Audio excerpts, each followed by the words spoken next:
Summa qala hafizahullahu ta'ala al-majlis. Adab-adab seputar majlis. 6.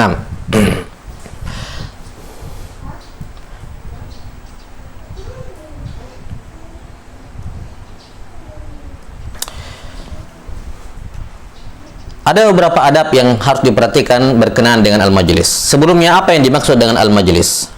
Al-majlis adalah isim makan. Isim yang menunjukkan tempat di mana seorang atau orang itu duduk-duduk di situ. Ya. Dan al-majlis itu diitlaqkan untuk 2 orang atau lebih. Ada orang di tangga masjid lagi duduk berdua di situ, ya, ngobrol sama temannya. Itu teranggap majlis. Di sebelah sana ada 3 orang di teras masjid, 3 orang duduk ngumpul, itu namanya al-majlis, ya. Apalagi kalau jumlahnya lebih besar dibandingkan itu. Jadi majlis diitlaqkan untuk kumpulan 2 orang atau 2 orang yang duduk di satu tempat, kemudian mereka ngobrol di situ, ya. Dan al-majlis di sini umum, baik obrolannya dalam perkara agama maupun dalam perkara yang mubah dari perkara-perkara dunia, ya. Baik majelis tersebut berkenaan dengan urusan dunia, agama, maupun majelis dalam perkara-perkara dunia. Intinya al-majlis yang dimaksud di sini adalah tempat di mana 2 orang atau lebih duduk di situ. Duduk di situ. Baik. Kita lihat adab yang pertama disebutkan di sini oleh penulis hafizahullahu taala dalam hadis yang pertama. Qala an-nabiy sallallahu alaihi wasallam, la yuqimu ar-rajulu ar-rajula min maq'adihi thumma yajlisu fihi lakin tafassahu wa tawassa'u. Kata Nabi sallallahu alaihi wasallam, janganlah seorang menyuruh orang lain berdiri dari tempatnya kemudian dia duduk di situ. Walakin tafassahu wa tawassa'u. Namun kalau sudah tidak muat, jangan suruh orang berdiri kamu duduk di situ, tapi tafassahu, dilapangkan majelisnya, wa tawassa'u, dan diperluas. Tafassahu wa tawassa'u. Nah, sebagaimana dikatakan oleh Allah Subhanahu wa taala, ya. Wa idza qila lakum tafassahu fil majalisi fafsahu yafsahillahu lakum. Kalau dikatakan kepada kalian perluaslah majelisnya, dilapangkan majelisnya, maka lapangkan, ya. 6. Ya ayyuhalladzina amanu idza qila lakum tafassahu fil majalisi fafsahu yafsahillahu lakum. Yani perluaslah majelisnya, niscaya Allah Subhanahu wa taala akan memberikan kelapangan kepada kalian. Nah, dan ini adab yang pertama dalam majelis, hendaknya dilapangkan majelis. Jangan duduk rapat-rapat, dempet-dempetan sampai untuk bersila saja susah. Kalau sudah sempit seperti itu jangan dipaksakan, maka diperluas. Ya. Kalaupun ada furjah di tengah-tengah, ada tempat kosong di tengah-tengah, yang saya perkirakan kalau saya masuk ke situ, saya bersila pun tidak bisa, tidak muat. Kalaupun bisa bersila saya paksakan akan nyenggol dengan yang lain. Ya jangan paksakan ke sana. Ya, perluas. Yani duduk di bagian belakang. Karena itu di antara adab dalam bermajelis sehubungan dengan ini adalah ketika dia datang ke majelis dan di sana sudah banyak orang yang duduk, maka dia yajlisu haitsu yantahil majelis. Dia duduk di mana majelis itu berakhir. Ya, dia duduk di mana majelis itu berakhir. Yani dia duduk bagian belakang. Jangan dia maksakan masuk ke bagian tengah, ya. 6. Jangan dia masuk ke bagian tengah kecuali, ya, itu pun nanti akan ada adab, kecuali di sana ada furjah, ada tempat kosong yang luas, yang kalau dia duduk di situ tidak akan mengganggu orang lain, ya, tidak akan mengganggu orang lain. Jelas ya? Wa illa, asalnya orang yang datang ke majelis itu duduk di mana majelis berakhir. Duduk di mana majelis berakhir. Jelas ya? Ini asalnya. Taib.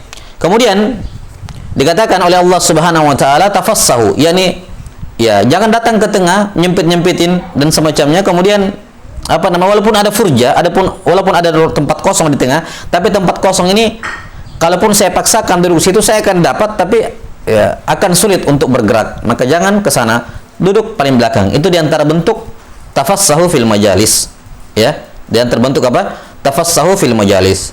Nah, demikian pula misalnya kalau majelisnya sifatnya anggaplah misalnya rapat, lagi ada rapat, kemudian orang biasanya membuat lingkaran. Ketika datang orang yang baru datang, jangan dia duduk di tengah-tengah, karena kan ini forumnya forum rapat misalnya, bukan bermajelis. Rapat, orang biasanya pemimpin rapatnya di ujung sana, yang hadir berkeliling. Apakah membentuk huruf U atau huruf O misalnya. Nah, kalau ada yang datang, maka jangan dia duduk di tengah, dan juga tidak selayaknya dia duduk di belakang, ya. Namun selama tempatnya masih memungkinkan, maka rantai majelis itu dipecah kembali sehingga ada orang bisa masuk di antaranya. Ya, diperluas majelisnya. Awalnya lingkaran kecil menjadi lingkaran besar, ketika ada yang masuk ditambah lagi. Selama tempat masih memungkinkan, maka selayaknya majelis itu diperluas. Ya, majelis itu diperluas. Nah, kapan seorang memperluas majelis, maka Allah Ta'ala akan mendatangkan keluasan bagi dirinya. Para ulama menyatakan bahwa perluasan atau keluasan yang Allah Ta'ala berikan kepada hamba itu mencakup dua hal. Ya, ada tausi'un hissi dan ada tausi'un ma'nawi. Yang tersebut dalam firman Allah Ta'ala, fafsahu yafsahillahu lakum. Perluaslah majelisnya, niscaya Allah Ta'ala akan memperluas, melapangkan kalian. Yang dimaksud melapangkan kalian yakni ada dua, ada tausi'un hissi dan ada tausi'un ma'nawi. Allah akan memperluas, ya, kalian, ya, dalam artian his, yakni akan Allah Ta'ala akan memperbaiki, ya, akan memperluas majelisnya, kemudian memperbaiki majelisnya, ya, sehingga mereka jadi santai, jadi lapang, jadi nyaman duduk di situ. Itu mana tausiun hissi, nyaman duduk di situ, enggak sempit-sempitan, enggak sikut-sikutan dan semacamnya, sehingga tidak ada seorang pun yang akan merasa kesempitan. Itu mana tausiun hissi.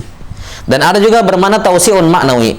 Tausiun ma'nawi yakni Allah Ta'ala akan melapangkan hati mereka, akan membuat mereka betah duduk di majelis tersebut. Mereka akan merasakan kenyamanan, ya, duduk di majelis tersebut, ya, jelas ya, dan seterusnya. Ini tausi yang dijanjikan oleh Allah Ta'ala dalam Al-Quran, fafsahu yafsahillahu lakum, tausi yang bersifat hissi dan tausi yang bersifat al-ma'nawi. Kemudian dikatakan di sini oleh penulis oleh Nabi Shallallahu Alaihi Wasallam, jangan seorang menyuruh orang lain berdiri untuk dari tempat duduknya kemudian dia duduk di situ. Ya, kalimat dia duduk di situ ini bukan pembatasan, yakni termasuk di dalamnya larangan menyuruh orang berdiri dari suatu tempat kemudian disuruh orang lain duduk di situ. Misalnya dia punya kawan atau dia datang bersama gurunya, si murid datang kepada salah seorang, tolong kamu berdiri, guru saya mau duduk di situ. Yani ini juga dilarang. Walaupun bukan dianya yang mau duduk, ya, tapi dia menyuruh orang lain berdiri agar tempatnya diduduki oleh orang lain. Baik orang lain itu adalah dirinya yang meminta atau untuk orang lain, untuk gurunya misalnya. Ini dua-duanya terlarang. Ini dua-duanya apa? Dua-duanya terlarang. Baik. Kemudian para ulama menyebutkan bahwasanya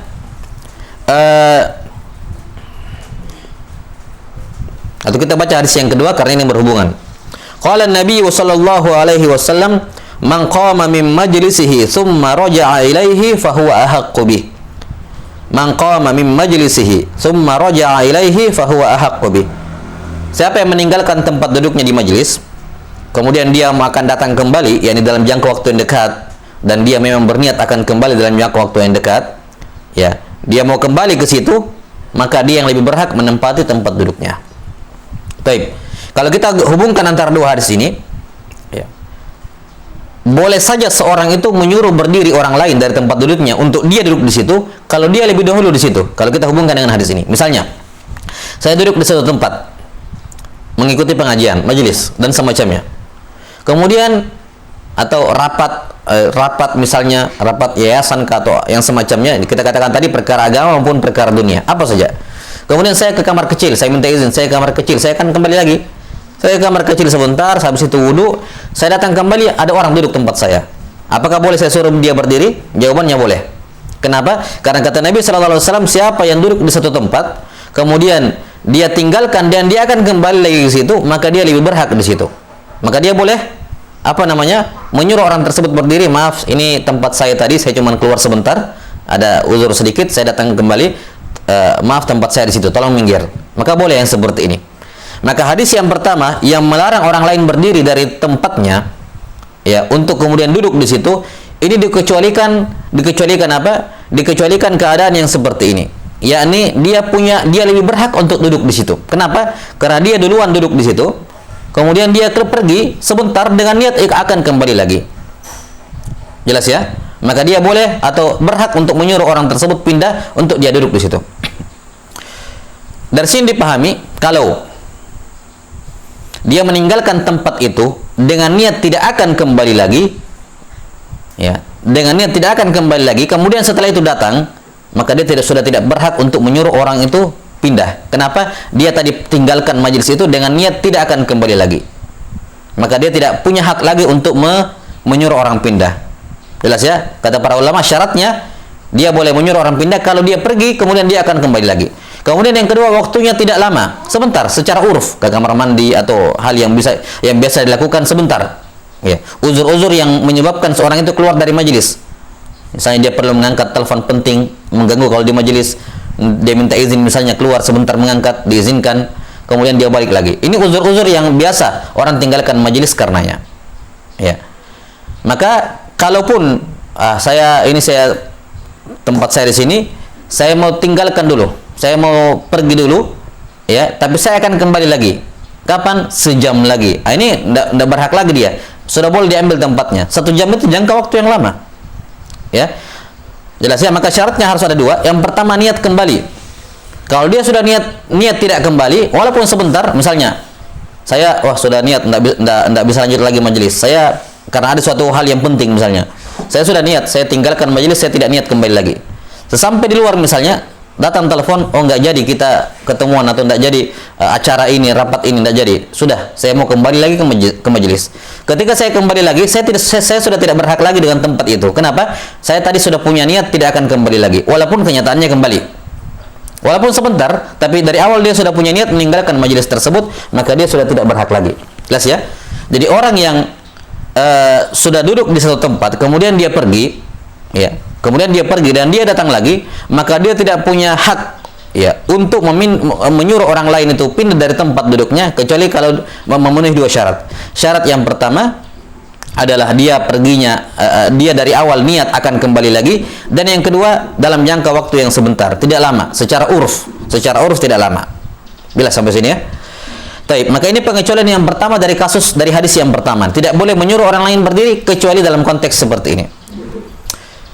Kemudian yang kedua, boleh seorang pengecualian yang kedua dari hadis ini, larangan menyuruh berdiri, ya, kecuali untuk kemudian untuk dia duduk di situ. Pengecualian yang kedua adalah kalau tempat itu memang diperuntukkan untuk orang tertentu, khusus untuk orang tertentu.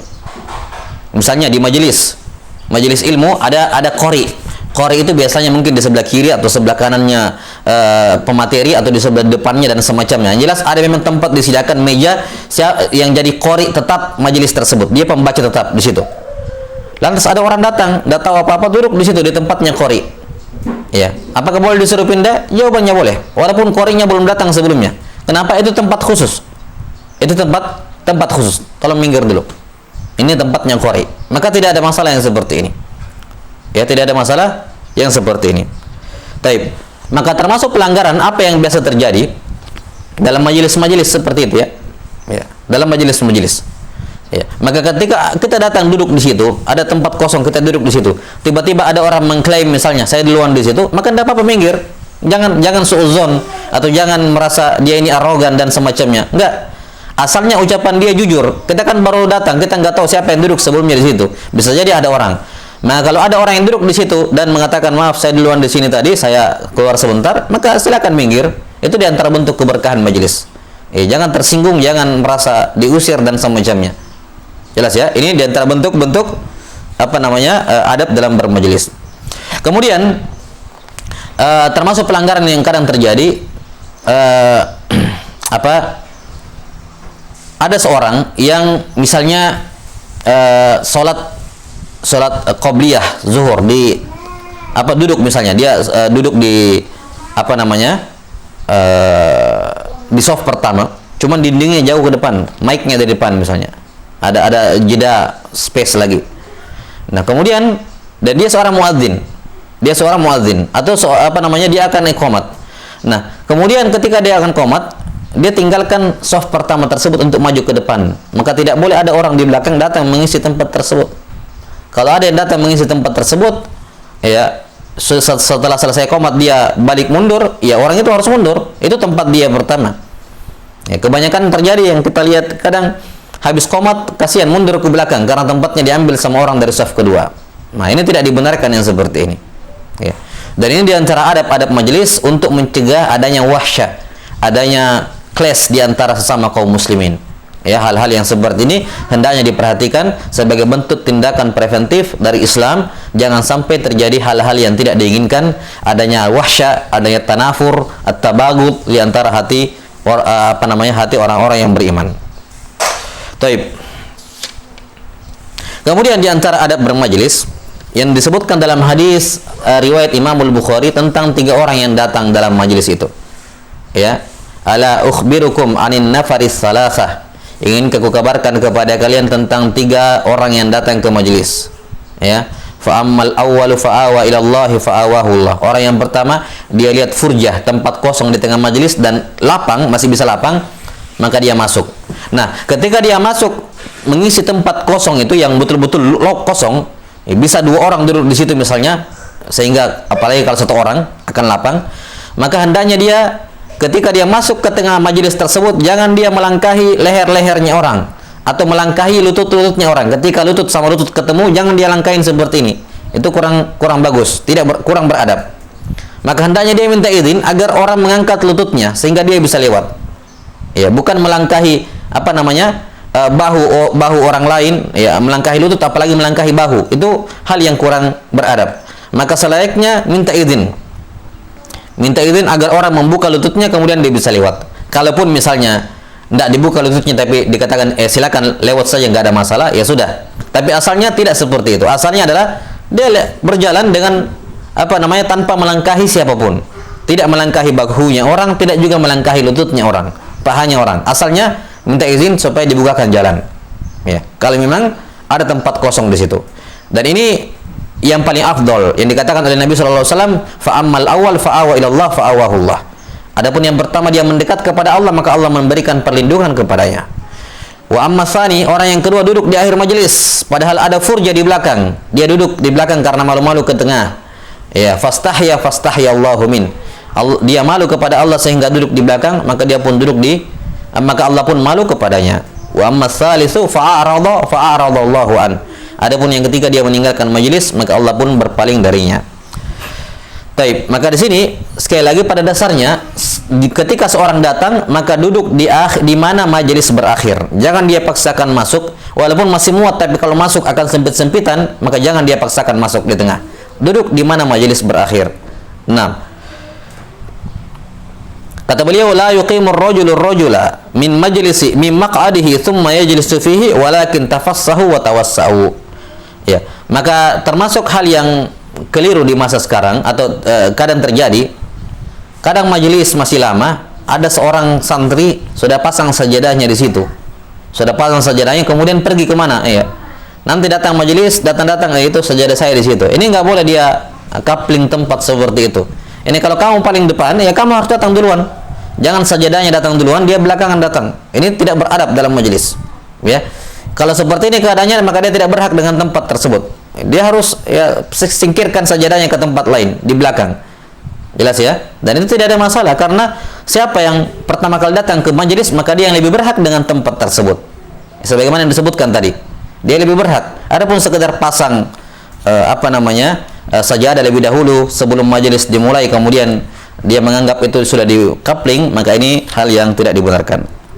Taib. Hadis yang ketiga, qala an-nabiy sallallahu alaihi wasallam, man istama'a ila hadithi qaumin wa hum lahu karihun au qala yafirruna minhu. Di sini syak dari perawi ya, wa hum lahu karihun au qala yafirruna minhu.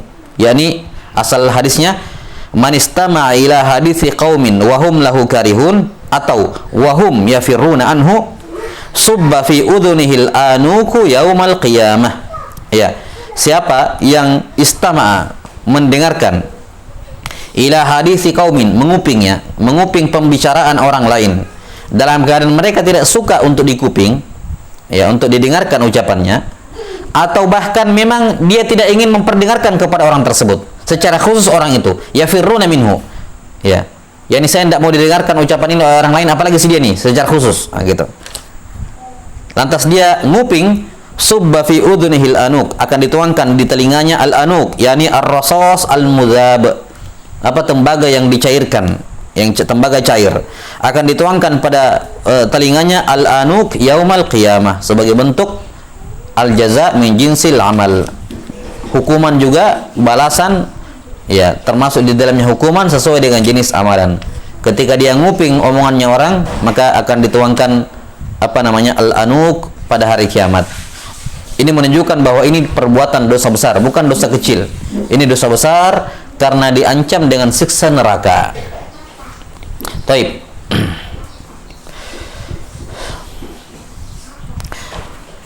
Ini termasuk majelis. Seperti kita katakan tadi, ada dua orang ngobrol di sana di pojok misalnya, atau di lantai masjid, atau di atas masjid, atau di dinding masjid, duduk dua orang ngobrol di situ. Kemudian kita datang duduk di apa namanya, di dinding bagian sana, atau apa di tiang bagian satu tiang, tapi dia duduk di sebelah sini, kita duduk di belakangnya, ya. Atau di apa lantai masjid, apa di teras masjid, kita duduk di dekatnya. Nah, dengan tujuan untuk istama'a. Kalimat istama'a, perhatikan, manistama'a. Istama'a itu berbeda dengan sami'a. Kalau sami'a itu mendengarkan secara tidak sengaja, karena suaranya aja yang kebesaran, saya dengar, bukan dengan niat untuk nguping, karena kebetulan saya duduk di dekatnya, dia ngobrol, ya kedengaran, ya.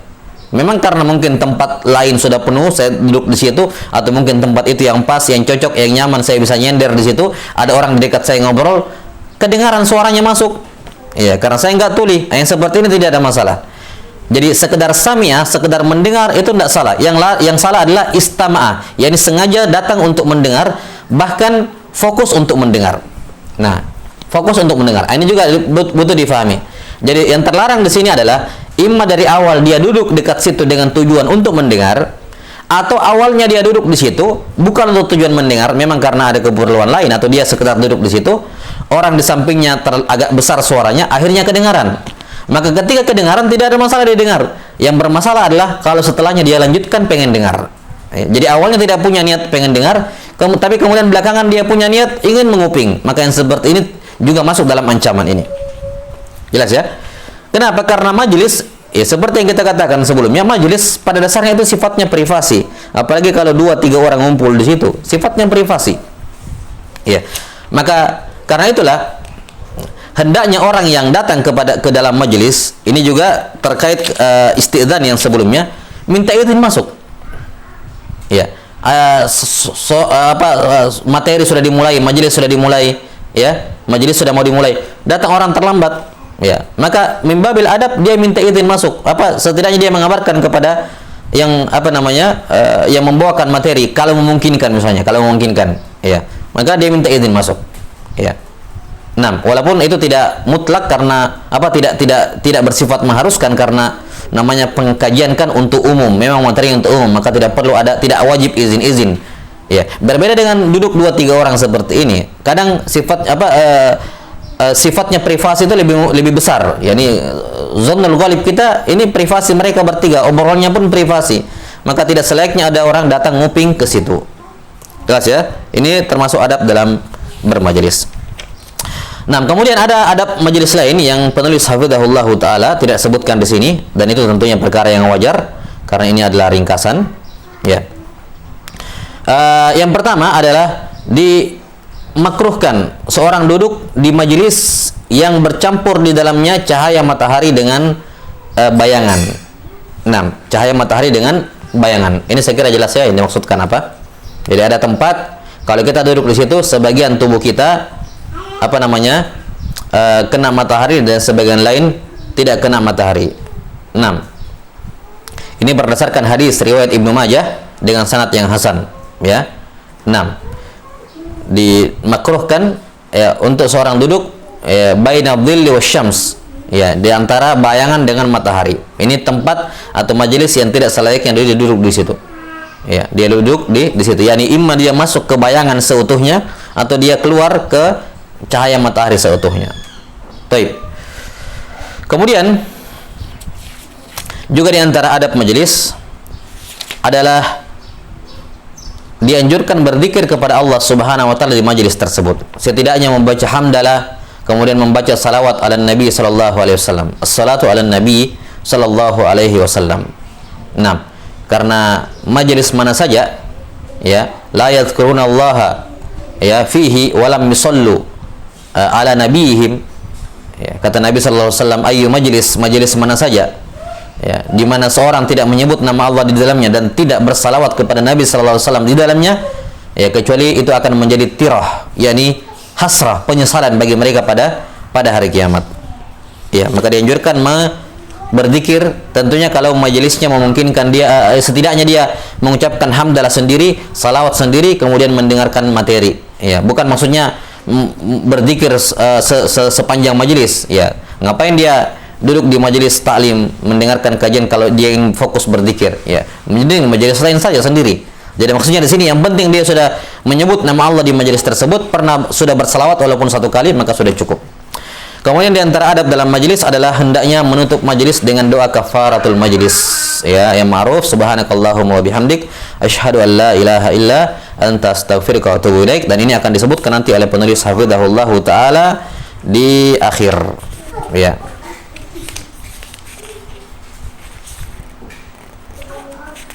Ya, sudah berlalu ya kafaratul majelis. Baik. Udah ya, ini beberapa adab yang berkenaan dengan al-majlis. Dan kembali kita tambahkan sedikit berkenaan dengan larangan mendengarkan ucapan orang lain. Yani kalau menguping saya tidak boleh, apalagi datang di tengah-tengah mereka kemudian ikutan nimbrung, ngobrol. Nah, ini hal yang tidak dibenarkan. Ya, dilarang bagi seorang itu dalam adab bermajlis untuk memisahkan dua orang yang duduk. Dan ini sebagai tambahan kalau memang belum masuk dalam pembahasan sebelumnya, ya. Yani kalau ada dua orang duduk yang berdekatan, walaupun tidak dempet tapi berdekatan, yang tidak memungkinkan seorang duduk di antaranya, maka jangan dia datang duduk untuk memisahkan. Yani imma dia duduk di sebelah kanannya orang ini atau di sebelah kirinya orang itu. Ya, kecuali misalnya mereka duduk berhadapan lapang, dia duduk di tengah, ya tidak ada masalah. Itu tidak dikatakan memisahkan. Tidak dikatakan memisahkan. Tapi yang dimaksud larangan memisahkan dua orang adalah ketika ada dua orang duduk, apakah rapat ataukah mungkin tidak rapat, tapi tidak cukup lagi space di tengahnya untuk duduk. Kalaupun dipaksakan nyesek kan begitu. Maka apa? Sesak tempatnya, maka dilarang seorang duduk di antaranya untuk memisahkan. Jelas ya? Wallahu taala alam bissawab.